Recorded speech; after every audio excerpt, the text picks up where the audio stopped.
मसीह के नाम से हम सब बातों के लिए आपका धन्यवाद करते हैं।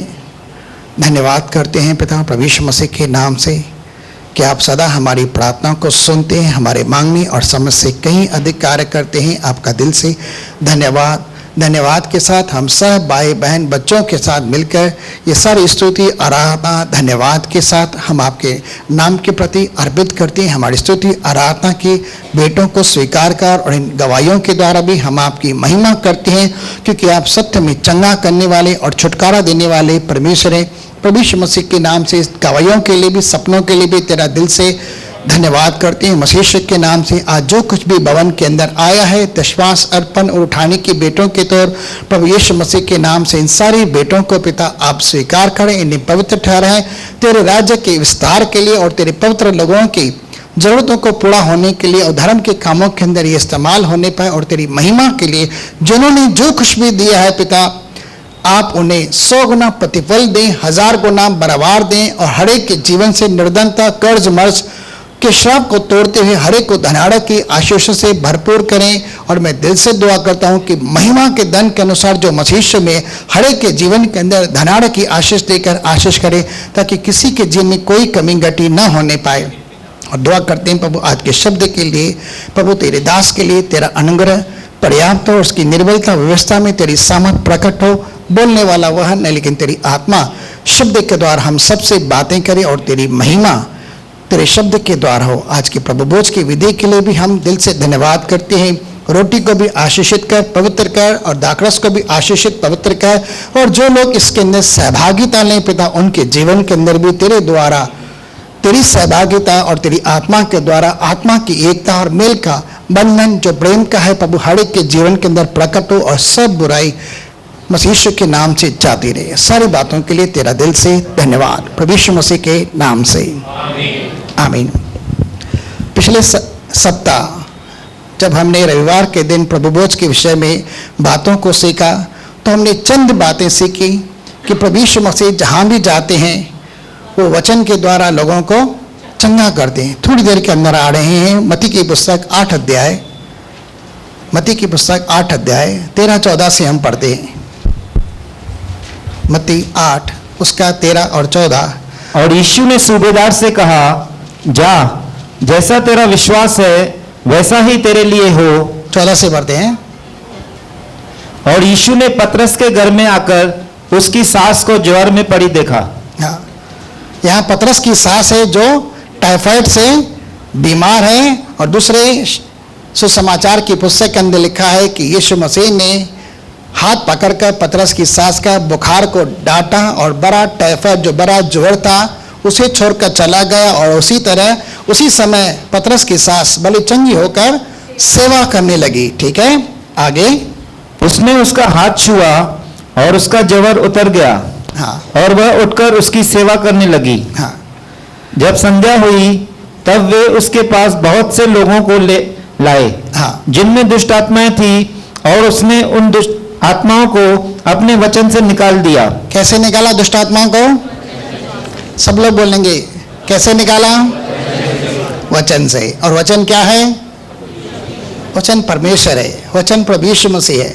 वचन इस संसार के अंदर देह का रूप धारण करके आया, जिसकी महिमा हमने ऐसे देखी जैसे परमेश्वर के इकलौते पुत्र की। ठीक है, वचन ही परमेश्वर है और वचन ही जीवनदायक है, वचन ही आत्मा है और वचन ही परमेश्वर है। और वचन इस संसार के अंदर आया और इस संसार को, संसार में देखी अनदेखी जितनी सारी चीजें हैं, सारा ब्रह्मांड परमेश्वर ने शब्द के द्वारा ही बनाया है। और आज भी वह अपने शब्द के द्वारा सभी चीजों को संभाले हैं। इब्रानी की पुस्तक 1 अध्याय उसका 3रा शब्द कहता है कि आज भी वह अपनी सामर्थ्य शब्दों के द्वारा सब कुछ संभालता है। तो जब कभी जहां कहीं भी प्रभु यीशु मसीह जाते हैं वचन के द्वारा दुष्ट आत्माओं को भी निकालते हैं, बीमारियों को भी डांटते हैं, बीमार भी ठीक हो जाते हैं, आंधी तूफान को भी वह शांत करा देते हैं, चुप करा देते हैं। और कोई भी उनके सामने कोई चीज आती है चाहे शैतानी क्यों ना हो, वह वचन के द्वारा उन्हें भी चुप कराकर परीक्षाओं के ऊपर जयवंत होता है और वचन के द्वारा ही हमें उद्धार मिलता है। इन सब चीज़ों के बारे में हमने लास्ट सभा के अंदर सीखा और वचन के द्वारा हमें क्या मिलता है, आज उन चीज़ों को हम देखने जा रहे हैं।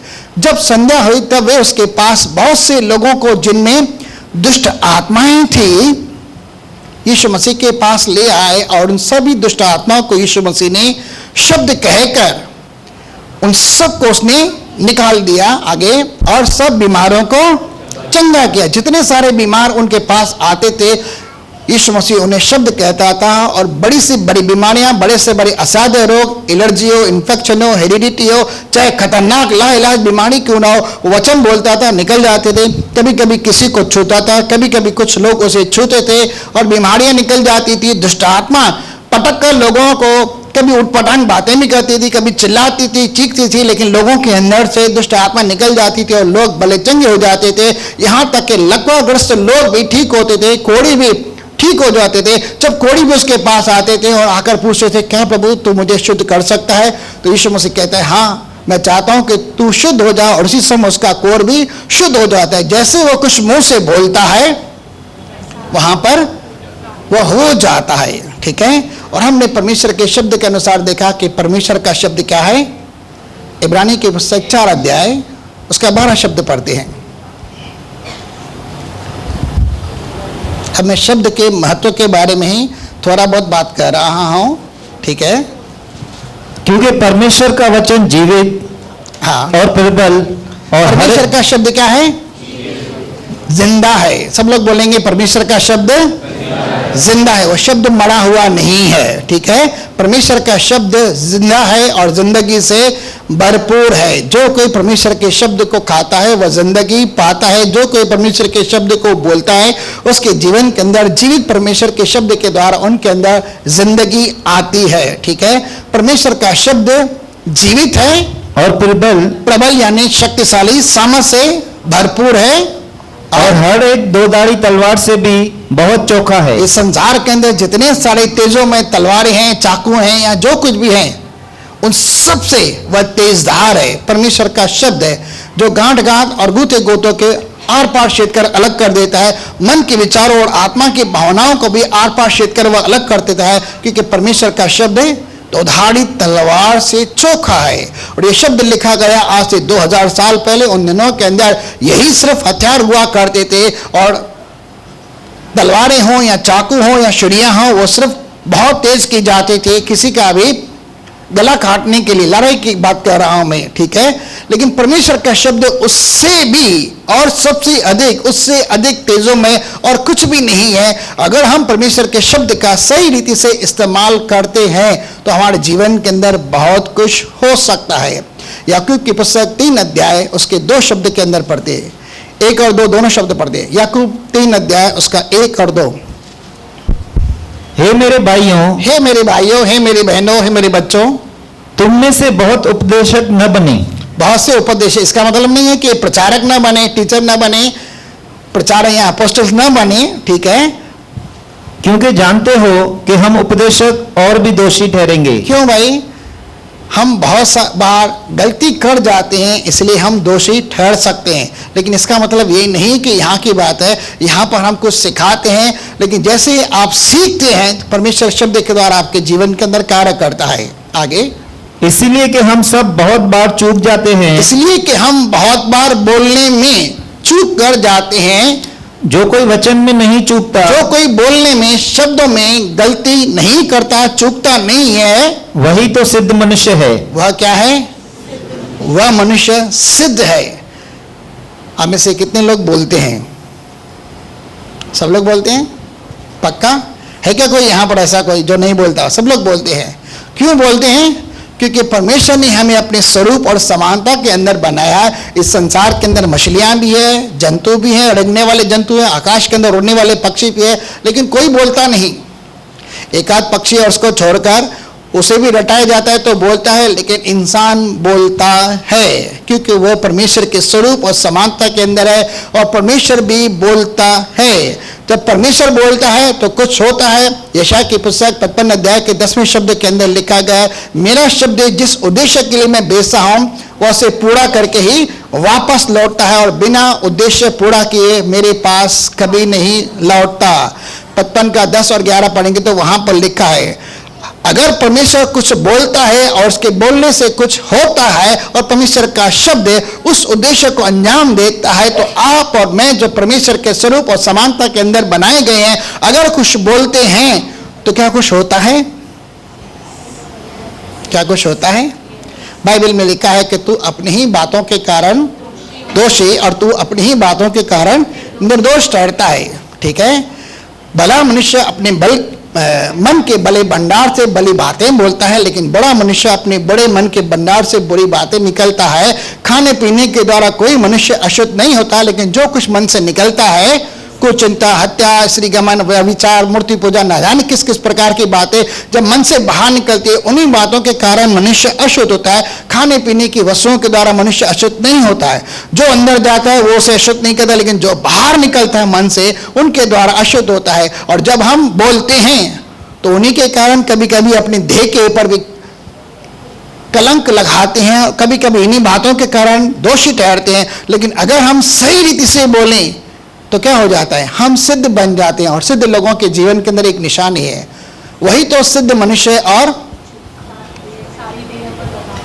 और सारी देह पर भी लगाम लगा सकता है। अच्छे से पढ़ेंगे, जो कोई वचन में गलती नहीं करता वो अपने देह को भी अपने नियंत्रण में कर सकता है, अपनी बॉडी के ऊपर भी वह प्रभुता कर सकता है। अपनी बॉडी को यानी अपने शरीर को, अपने देह को और उसके अंगों को जैसे चलाना चाहे वह चला सकता है। किसके द्वारा? सब लोग बोलेंगे शब्द के द्वारा, वचन के द्वारा। इसका मतलब है यह बॉडी किसके कंट्रोल में है? बाइबल में लिखा है यह शरीर जो है व्यवस्था के अधीन नहीं और व्यवस्था के द्वारा कंट्रोल नहीं किया जा सकता, लेकिन जुबान के द्वारा, शब्द के द्वारा उसे कंट्रोल किया जा सकता है। अगर हम परमेश्वर के शब्द के अनुसार अपने शरीर के ऊपर भी कुछ बोलते हैं तो शरीर क्या होता है? रिस्पॉन्स करता है। यानी जो हम मुंह से बोलते हैं हमारे जीवन के अंदर यह शरीर भी चलता है। अब मेरा जरूरी नहीं है कि, लेकिन मैं एग्जाम्पल के तौर पर कहता हूं, बाइबल में यहां पर बहुत सारे एग्जाम्पल दिए। जहाज के बारे में भी लिखा गया है, घोड़े के बारे में भी लिखा गया है, लेकिन हम वहां नहीं जाते क्योंकि आज वहां का शब्द नहीं है। लेकिन जो हम बोलते हैं हमारे जीवन के अंदर ऐसा होता है। अगर मान के चलो थोड़ी देर के अंदर मैं बोलूं मैं पापी हूं, तो आप बोलेंगे यहां पर क्या कर रहा है? तो ये पापी लोगों की जगह थोड़ी है भाई कि यहां से पापी लोग प्रचार करें। नहीं, यहां पर से कौन प्रचार करते हैं? ये वेदी है, यहां से परमेश्वर बात करता है। ठीक है, परमेश्वर का आत्मा बात करता है। परमेश्वर के घर के अंदर परमेश्वर ही बोलता है क्योंकि वह राजा महाधिराज है। ठीक है, परमेश्वर के घर में सिर्फ वही बोलता है क्योंकि वह सिंहासन पर बैठने वाला राजा है। यहाँ पर जो कोई मनुष्य बोलता है तो वह पवित्र आत्मा के द्वारा बोलता है, और यहाँ पर से कभी कोई बड़ी बात नहीं बोली जा सकती, और नहीं किसी मनुष्य को यह अधिकार है कि यहाँ से कोई गलत बात या गलत सिद्धांत कुछ भी ऐसे सिखाए। लेकिन हम जो कुछ भी सिखाते हैं वह परमेश्वर के वचन के अनुसार, बाइबल के वचन के अनुसार होता है, और जैसे आत्मा हमें अगुवाई करती है वैसे सिखाते हैं। लेकिन ये स्थान परमेश्वर का है, और परमेश्वर क्या करता है? हम सबसे प्यार करता है, हम सब पर दया करता है, हम सब पर करुणा करता है। फिर से पढ़ते हैं, इसलिए कि हम सब बहुत बार शब्द बोलने के अंदर गड़बड़ी कर जाते हैं, चूक जाते हैं, गलती कर देते हैं। लेकिन जो कोई बोलने में गड़बड़ी नहीं करता वह सिद्ध मनुष्य होता है, परफेक्ट मनुष्य होता है। और हमें परफेक्ट बनने के लिए 5:48 मत्ती की पुस्तक में लिखा है, जैसे तुम्हारा पिता सिद्ध है वैसे ही तुम भी सिद्ध बनो। वह इंसान परफेक्ट होता है सिर्फ बोलने के कारण, और अपने शरीर को भी कंट्रोल कर सकता है। अब शरीर के ऊपर क्या हो सकता है? अभी हमने देखा मत्ती की पुस्तक 8 अध्याय के अंदर, वापस आते हैं, यीशु मसीह ने पतरस की सास का हाथ पकड़ा और बड़ा जोर उसे छोड़कर चला गया, और बहुत सारे बीमार और बहुत सारी दुष्ट आत्माएं से ग्रस्त लोगों को उसके पास लाया गया, और उसने वचन बोलकर उन सबको चंगा किया। ठीक है, यीशु मसीह कुछ एक्स्ट्रा ऑर्डिनरी था, कुछ स्पेशल था। इस संसार में एक परफेक्ट मनुष्य बनकर आया। ठीक है, एक परफेक्ट मनुष्य बनकर आया, और उसने जो कुछ भी जीवन जिया वो आपके लिए, मेरे लिए एक आदर्श है, एक पैटर्न है कि हम उसके पद चिन्हों के पीछे चलें। ठीक है, यानी हमें उसका डुप्लीकेशन करना है, उसकी नकल करनी है। इफिसियों की पुस्तक 5 अध्याय के पहले शब्द के अंदर भी लिखा है, प्रिय बालकों के समान परमेश्वर के सदृश बनो, यानी कॉपी करो। अगर आपके सामने फोकस यीशु मसीह है, वो क्या बोलता है, क्या करता है, अगर हम उसकी नकल करते हैं, ठीक है, उसकी कॉपी करते हैं, तो धीरे धीरे हम भी परफेक्ट बनते जाते हैं। और जैसे जैसे हम यीशु मसीह को देखते हैं, अगर वो बोलता है तो हम भी बोलते हैं, और अगर उसके द्वारा काम होते हैं तो हमारे द्वारा भी होंगे। और परमेश्वर ने आपको और मुझको ये अधिकार दिया हुआ है, जो आप धरती पर बांधते हैं वो स्वर्ग से बंधित होता है, जो आप खोलते हैं वो खोला जाता है। ये नहीं कि कोई बॉक्स है, कोई पैकेट आया है कि आप रस्सियां खोलेगा, बांधेंगे तो बांधेगा नहीं। खोलना और बांधना परमेश्वर के शब्द के द्वारा होता है। ये अधिकार आपको परमेश्वर ने दिया है अपने शब्दों के द्वारा। जैसे वो आंधी को डांटता है, आंधी थम जाती है, लहरों को बोलता है शांत हो जा, थम जाते हैं। जब किसी के जीवन के अंदर बोलता है, जब तक तुम आचार कर्मों को न देखो तब तक तुम कदापि विश्वास न करोगे, जैसा तेरा विश्वास वैसा हो, वह शब्द बोलता है। और क्या क्या हो जाता है। हमने कई सारे मिरेकल्स को सिर्फ यीशु मसीह के बोलने के द्वारा हुआ। जब लोग उसके पास विश्वास को ले आते थे, लेकिन कभी कभी विश्वास न भी ले आते थे, लेकिन उसकी शरण में आते थे, वो उन्हें कुछ बोलता था और हो जाता था। अगर आप अपने लिए कुछ बोलेंगे तो क्या होगा? होगा कि नहीं होगा? अब यह विश्वास की बात है। आप बोलेंगे मैं पागल हूं, तो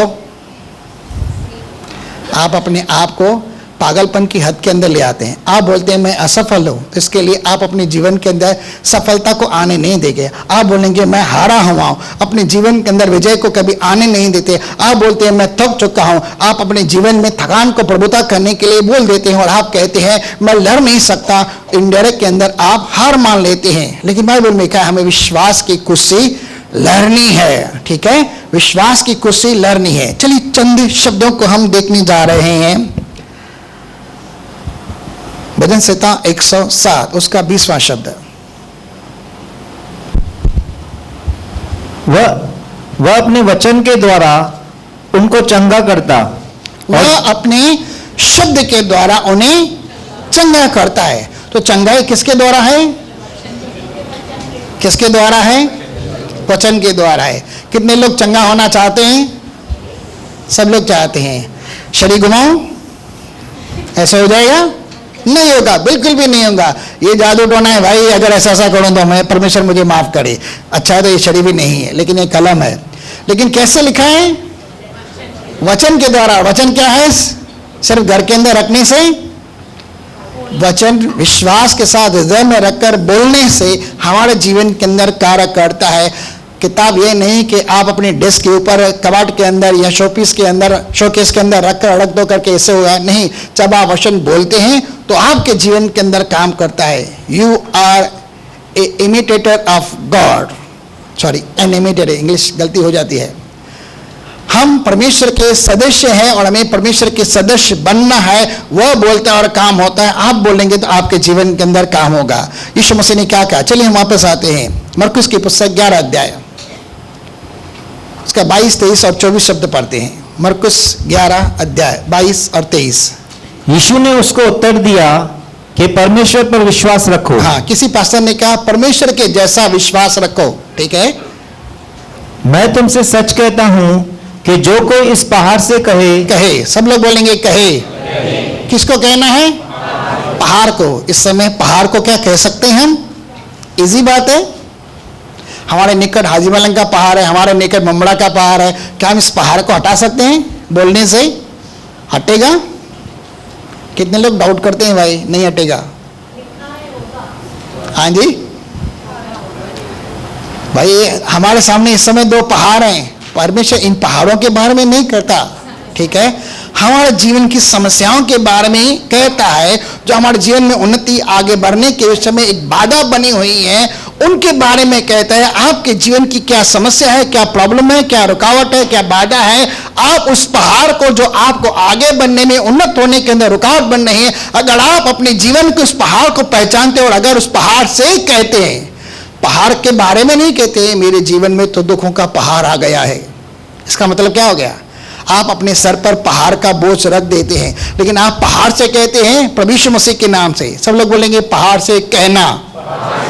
हाँ, मैं तुमसे सच कहता हूं कि जो कोई इस पहाड़ से कहे कि तू उखड़ जा और समुद्र में जा और अपने मन में संदेह न करे, अपने मन में संदेह न करे। इसी समय कईयों के मन के अंदर संदेह भी आ रहा है करके, ठीक है कि मेरे कहने से ऐसा नहीं होगा। अगर आप ये सोच रहे हैं तो आप गलत कर रहे हैं, सत्य में आप संदेह कर रहे हैं, परमेश्वर के शब्द पर अविश्वास व्यक्त कर रहे हैं। आपके बोलने से सब कुछ हो सकता है, क्योंकि लिखा है विश्वास करने वाले के लिए कोई बात नामुमकिन नहीं। यीशु मसीह के पास एक मनुष्य आया जिसके पुत्र के अंदर मिर्गी की आत्मा आती थी। वो कहता है, हे प्रभु, यदि तू कुछ कर सकता है तो कर। उसने कहा, ये क्या बात है कि तू कुछ कर सकता है, विश्वास करने वाले के लिए सब कुछ संभव है। उसने क्या कहा, हे प्रभु, मैं विश्वास करता हूं, मेरे अविश्वास का उपाय कर। हमारे जीवन में बार बार अविश्वास आता है, हमारे जीवन के अंदर बार बार संदेह आता है, लेकिन जब हम प्रभु यीशु मसीह से कहते हैं, प्रभु मेरे मन में बहुत सारी कल्पनाएं आ रहे हैं, बहुत सारे विचार आ रहे हैं, भावनाएं आ रही हैं जो मेरे अंदर संदेह को उत्पन्न करती है, अविश्वास को उत्पन्न करते हैं, इनको तू हटा। तो प्रभु यीशु मसीह क्या करेगा? वो आपके जीवन में उपाय करेगा, संदेह को भी हटाएगा, अविश्वास को भी हटाएगा, लेकिन आपको विश्वास के अंदर सक्रिय करेगा, क्योंकि विश्वास कर देने वाला और उसे सिद्ध करने वाला प्रभु यीशु मसीह ही है। उखड़ जा और समंदर में जा पर ये पहाड़ को कहना है। आपके जीवन का क्या पहाड़ है? कौन सा दुख है, कौन सी तकलीफ है, कौन सी कमजोरी है, कौन सी बीमारी है, कौन सी पीड़ा है, कौन सा कर्ज है, कौन सा कोर्ट कचहरी का केस है, क्या परेशानी है आपके जीवन के अंदर, आप उसे कह सकते हैं, उखड़ जाओ मेरे जीवन से, निकल जाओ मेरे जीवन से, निकल जाओ मेरे कारोबार से, निकल जाओ मेरी जिंदगी से, निकल जाओ मेरे मन से, निकल जाओ मेरे शरीर से। वह उखड़ जाएगा, ठीक है। और कहां पड़ेगा? समंदर में जा पड़ेगा। और समुद्र इतना गहरा होता है, अगर एक बार पहाड़ या पत्थर उसके अंदर चला गया, वहां से निकाल पाना नामुमकिन होता है। इसलिए यीशु मसीह ने कहा कि अगर तू उसे कहे समुद्र में जा तो चला जाएगा, लेकिन तेरे पास फिर कभी लौटकर नहीं आएगा।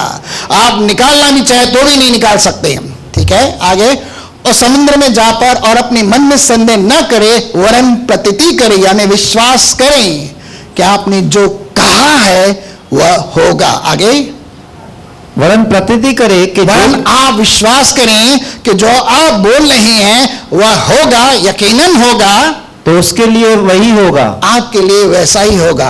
अब ये क्या बात है?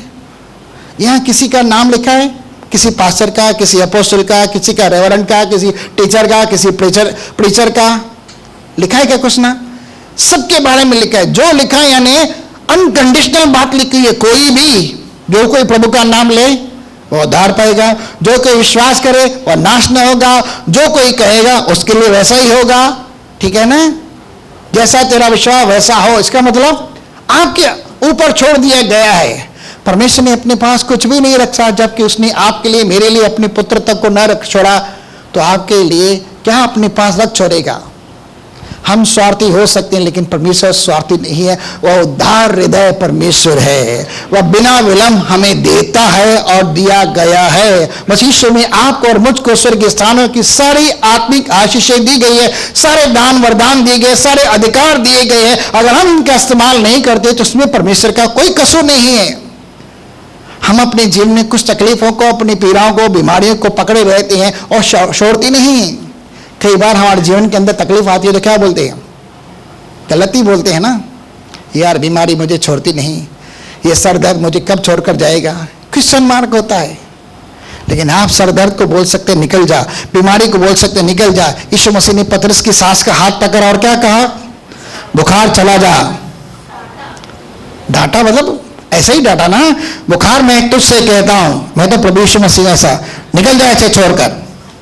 उसने बुखार को बोला, पतरस की सास को नहीं बोला, नहीं तो पतरस भी बोलता, ये क्या है भाई, मेरी सास को तो डांट रहा है, तो कौन है? झगड़ा हो जाता था। उसने पतरस की सास को नहीं, पतरस के सास के अंदर जो बुखार था उसको डांटा और बुखार निकल गया। तो बुखार भी उसकी आज्ञा का पालन करता है, आंधी तूफान भी उसकी आज्ञा का पालन करते हैं, अगर आप परमेश्वर के वचन को अपने हृदय के अंदर रख छोड़ते हैं। चलिए इस शब्द को पढ़ते हैं, तो उसके लिए वही होगा। 15:7 यूहन्ना की पुस्तक, यूहन्ना 15:7, बहुत सिंपल वचन है।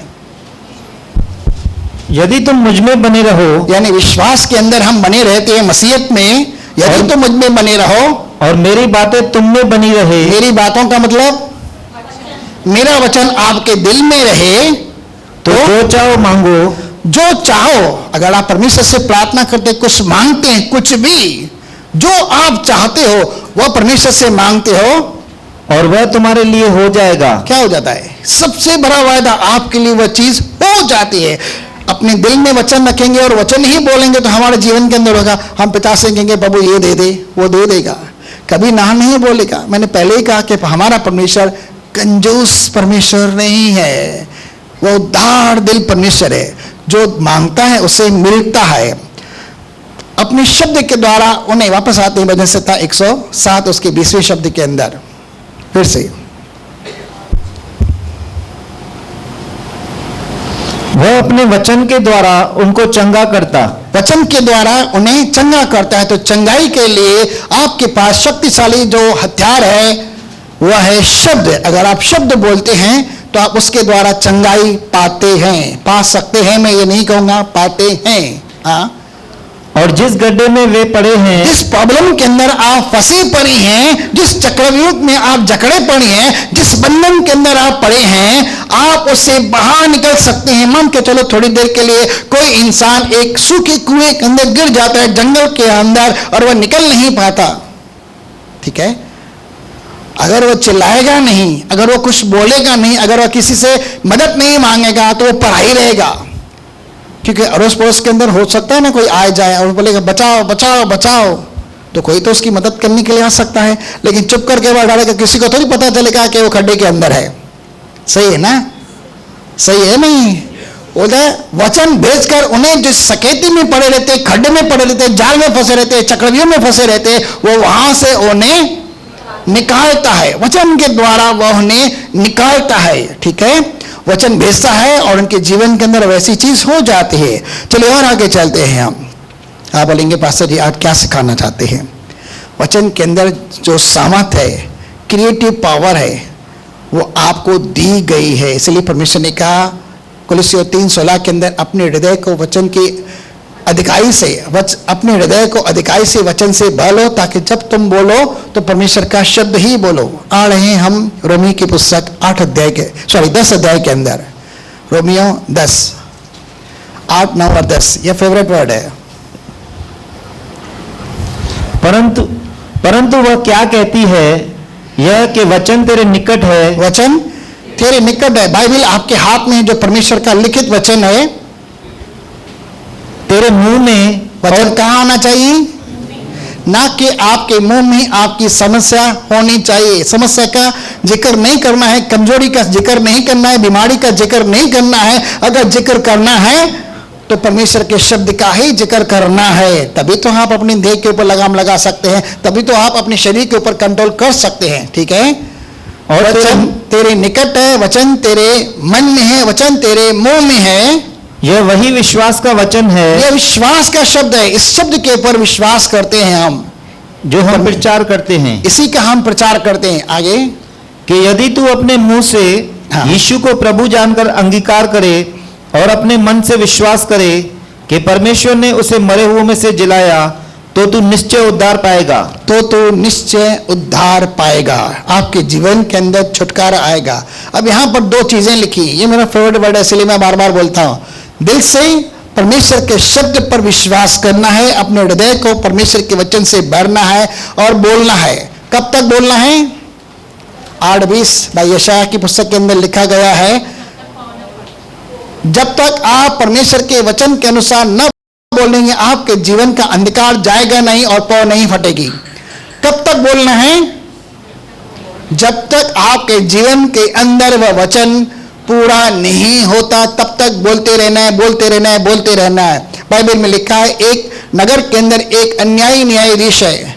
वहां पर एक औरत आती है जो विधवा है, वो बार बार आकर उस अन्याय न्यायाधीश के आगे गुहार लगाती है, मेरा न्याय चुका। और वह अन्यायी न्यायाधीश न तो परमेश्वर से डरता है, न किसी मनुष्य की परवाह करता है।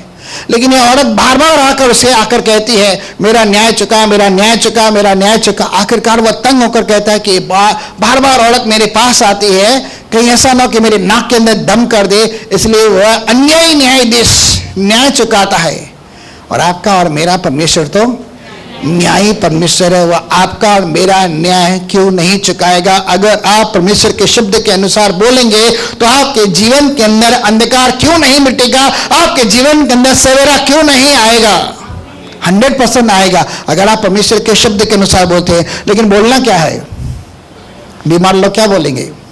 चलिए थोड़ी देर के लिए अंदर चलते हैं। मत्ती की पुस्तक 8, इसी का 17 शब्द पढ़ते हैं। मत्ती 8:17, मेरे ख्याल से 16 तक हमने पढ़ा।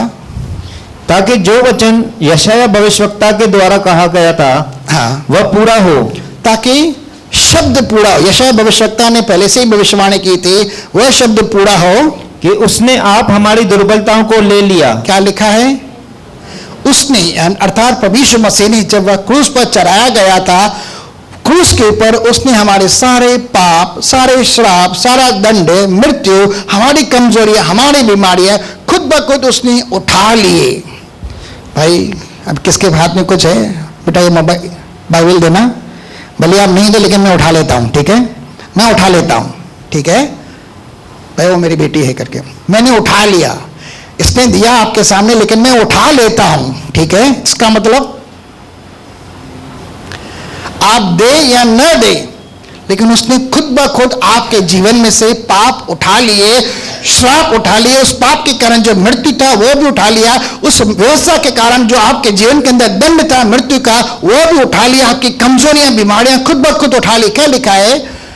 कि उसने आप हमारी दुर्बलताओं को उठा लिया और हमारी बीमारियों को उठा लिया, ठीक है? आगे यीशु ने अपने चारों ओर एक बड़ी भीड़ देखकर उस पर जाने की आज्ञा दी। चलिए अभी आते हैं 1 पतरस 2:24 के अंदर, ठीक है? वह आपके पाप उठाता है, आपके श्राप उठाता है, आपकी कमजोरी उठाता है, आपकी बीमारी उठाता है और क्रूस पर ले जाकर उसे पूरी तरह से शापित कर देता है, पूरी तरह से निकम्मा करता है, पूरी तरह से वो आपके जीवन का वह न्याय कर देता है और आपके जीवन से उन सबको दूर हटा के आपको छुटकारा देता है। जब आप उसे देखते हैं, जब मनुष्य का पुत्र ऊंचे पर चढ़ाया जाएगा तो सबको आकर्षित करेगा अपनी ओर।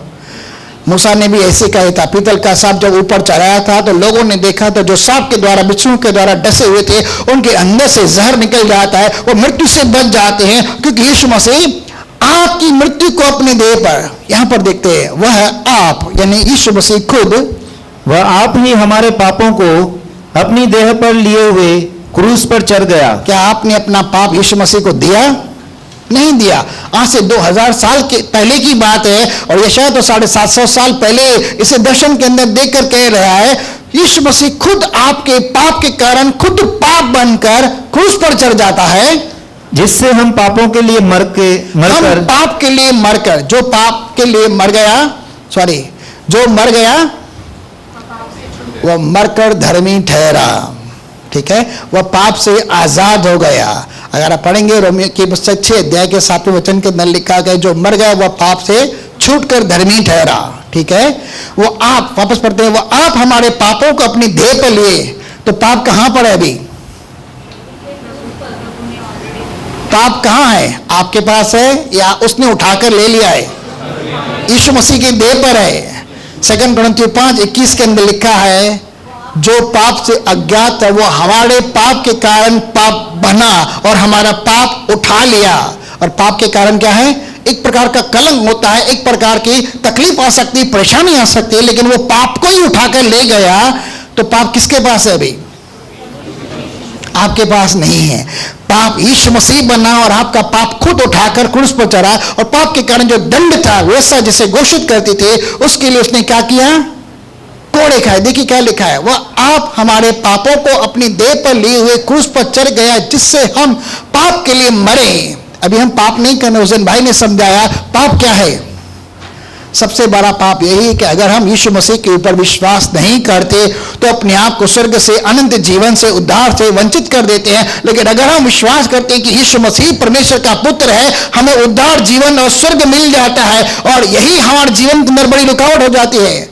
पापों के लिए मरकर हम धार्मिकता के लिए जीवन बिताएं और उसी के मार खाने से तुम चंगे हुए। उसी के मार खाने से तुम चंगे हो। पाप के कारण जो हमें दंड मिलना था वह सारी मार प्रभु यीशु मसीह ने अपने ऊपर उठाए। वह कितना आपसे प्यार करता है कि आपका दंड भी अपने ऊपर ले लेता है। कमजोरी, बीमारी को तो उठाता है और कोड़े खाने से आपको चंगा कर देता है। आइए यशायाह की पुस्तक में लास्ट वर्ड पढ़ते हैं हम कि उसके मार खाने से आप चंगे हो जाए। यशायाह 53, 4, 5, 6 3 शब्द पढ़ते हैं बस। निश्चय उसने हमारे रोगों को सह लिया निश्चय यानी 100% उसने हमारे रोगों को सह लिया और हमारे ही दुखों को उठा लिया। हमारी दुखों, पीड़ाओं को, कमजोरियों को, बीमारियों को उठा लिया। तो भी हमने उसे परमेश्वर का मारा कूटा और दुर्दशा में पड़ा हुआ समझा। हाँ, आगे। परंतु वह हमारे ही अपराधों के कारण घायल किया गया। देखिए क्या लिखा है, अपराध हमने किए थे, घायल कौन हो रहा है? यीशु मसीह। अगर वो घायल हो रहा है तो न तो आपके जीवन के अंदर पाप है, न पाप के कारण आपको दंड भुगतना है। अब जो मसीह यीशु में उन पर दंड की आज्ञा नहीं है। ठीक है, आगे। वह हमारे अधर्म के कामों के हेतु कुचला हमारे गया। अधर्म, न जाने हर प्रकार का अधर्म तो बाइबल में लिखा है पाप है। पहले यूहन्ना की पुस्तक के अंदर लिखा है कि हर प्रकार का अधर्म तो पाप है। हमारे ही अधर्म के कामों के हेतु वह क्या हुआ? कुचला गया। कुचला भी जाता है, घायल भी होता है, वह कांटे कोड़े भी खाता है। क्यों? ताकि उसके द्वारा हमें चंगाई मिले और पाप की सजा जो प्रायश्चित के तौर खून बहाना था, यीशु मसीह प्रायश्चित के तौर अपना खून बहा देता है। जब आपके पाप यीशु मसीह के खून के द्वारा क्षमा हो जाते हैं तो क्या आपके शरीर के ऊपर कमजोरी या बीमारी, पीड़ा, चिंता, किसी को राज्य करने का अधिकार मिल सकता है? बिल्कुल नहीं। यीशु मसीह ने कहा, देखो जगत का शासक आ रहा है, या अर्थात शैतान आ रहा है, लेकिन उसका मेरे ऊपर कोई सरकार नहीं, अधिकार नहीं, प्रभुता नहीं। मेरे जीवन में ऐसा कुछ भी नहीं है जिसके कारण उसे मेरे ऊपर अधिकार मिले राज्य करने का, मुझे परेशान करने का, कमजोर करने का, बीमार करने का, क्योंकि मैं धर्मी हूं, मैं पवित्र हूं। जब आप परमेश्वर के शब्द को बोलते हैं, आप परमेश्वर की धार्मिकता को पाते हैं। जब आप परमेश्वर का शब्द बोलते हैं, आप पवित्र बन जाते हैं मसीह के लोग के द्वारा। जब आप ऐसा बोलते हैं, शैतान आपके सामने कैसा बन जाता है? बोलो निकम्मा। सब लोग बोलेंगे निकम्मा। वो छू भी नहीं सकता, बीमारी आपको छू नहीं सकती, कमजोरी आपको छू नहीं सकती, बुराई आपको छू नहीं सकती, सूजन आपको परेशान नहीं कर सकते, दर्द आपको पीड़ा नहीं दे सकता, छू नहीं सकता, क्योंकि आपके जीवन के अंदर पाप नहीं है। आप मसीह के नाम पर विश्वास करने के द्वारा जब धर्मी बनते हैं, उसके लहू के द्वारा जब पवित्र होते हैं, शैतान उसके आगे निकम्मा बन जाता है। और जब आप ऐसा बोलते हैं मुंह से, आपके जीवन के अंदर वचन क्रियाशील होता है, वचन की समझ आपके जीवन में प्रकट होती है। लेकिन अगर आप गलत बोलते हैं तो गड़बड़ी हो जाती है। ठीक है, शैतान को अधिकार मिल जाता है, क्योंकि आप अपने ही शब्द के द्वारा दोषी और अपने ही शब्द के द्वारा निर्दोष ठहरते हैं। अगर आप अपने शरीर को कंट्रोल करना चाहते हैं, परमेश्वर का शब्द सही रीति से इस्तेमाल करें, आपके जीवन के अंदर के सारे अंधकार, सारे बोझ, सारी चिंताएं, सारी कमजोरियां, सारी बुराइयां जाती रहेगी और आपके जीवन के अंदर सवेरा होगा। क्या जोरदार ताली दे प्रभु यीशु मसीह के नाम को।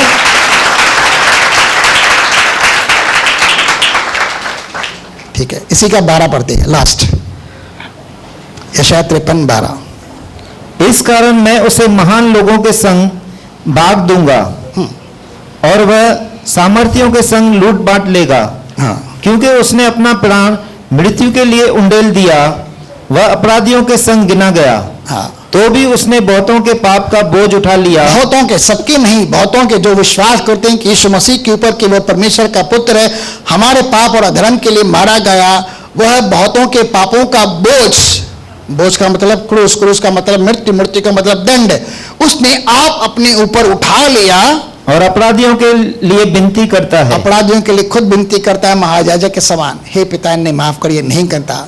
अपने लहू को प्रायश्चित के तौर आपके लिए, मेरे लिए दे देता है कि अगर हम उस लहू पर विश्वास करें तो हमें क्षमा और छुटकारा मिलता है। आमीन।